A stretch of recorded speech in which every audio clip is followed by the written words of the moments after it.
தற்போது கிடைத்துள்ள அண்மை செய்தி. கோவை தொகுதிக்கு தொடர்பில்லாத பாஜகவினர் இன்னும் வெளியேறவில்லை என திமுக தரப்பில் தெரிவிக்கப்பட்டுள்ளது. கோவையில் பாஜகவினர் ஜிபே மூலம் வாக்காளர்களுக்கு பணம் விநியோகித்துள்ளதாகவும் திமுக தெரிவித்துள்ளது.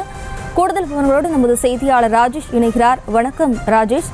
டிஎம்கே கொடுத்துள்ள புகார் விவரங்கள். திமுக பாஜக மாநில தலைவர் அண்ணாமலை மீது குற்றச்சாட்டை முன்வைத்திருக்கின்றது. பாஜக மாநில தலைவர் போட்டியிடக்கூடிய கோவை தொகுதியில் கூகுள் பே மூலமாக பணம் விநியோகிக்கப்படுவதாக, வாக்காளர்களுக்கு பணம் விநியோகிக்கப்படுவதாக குற்றச்சாட்டு முன்வைக்கப்பட்டிருக்கின்றது. திமுக சார்பிலே தேர்தல் ஆணையத்தில் இந்த புகார் மனுவானது கொடுக்கப்பட்டிருக்கின்றது. தேர்தல் நடத்தை விதிமுறைகளின்படி நேற்று மாலையுடன் தொகுதிக்கு சம்பந்தமில்லாத நபர்கள் தொகுதியை விட்டு வெளியேறி இருக்க வேண்டும். ஆனால் தேர்தல் நடத்தை விதிமுறைகளுக்கு மாறாக சட்டவிரோதமாக கோவை நாடாளுமன்ற பாஜக தேர்தல் அலுவலகமான அவினாசி சாலை அரவிந்த் கண் மருத்துவமனை அருகில் இருக்கக்கூடிய அலுவலகத்தில் வெளி மாவட்டங்களை சேர்ந்தோர் தங்கி தற்போதும் வாக்காளர்களுக்கு போன் செய்து தாமரை சின்னத்திற்கு வாக்களிக்குமாறு கோரியும் ஜிபே மூலமாக ஓட்டுக்கு பணம் விநியோகம் செய்தும் வருகிறார்கள் என தெரிவிக்கப்பட்டுள்ளது.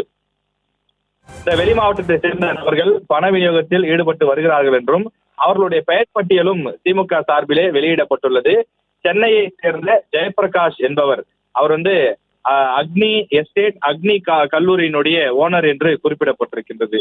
மேலும் கரூரை சேர்ந்த அவரது மைத்துனர் சிவகுமார், பணிமனையில் பணிபுரியும் கிரண்குமார், அவர் வெளியூரை சேர்ந்தவர் என்றும், அதே போல அந்த பணிமனையிலே வெளியூரை சேர்ந்த ஆனந்த், பிரசாந்த் உள்ளிட்டோர், அதே போல கிருஷ்ணகுமார், சென்னையை சேர்ந்த கிருஷ்ணகுமார், இப்படி 6 பேருடைய பெயர், அவர்களுடைய மாவட்டம் உள்ளிட்ட விவரங்களையும் திமுக சார்பிலே வெளியிடப்பட்டிருக்கின்றது.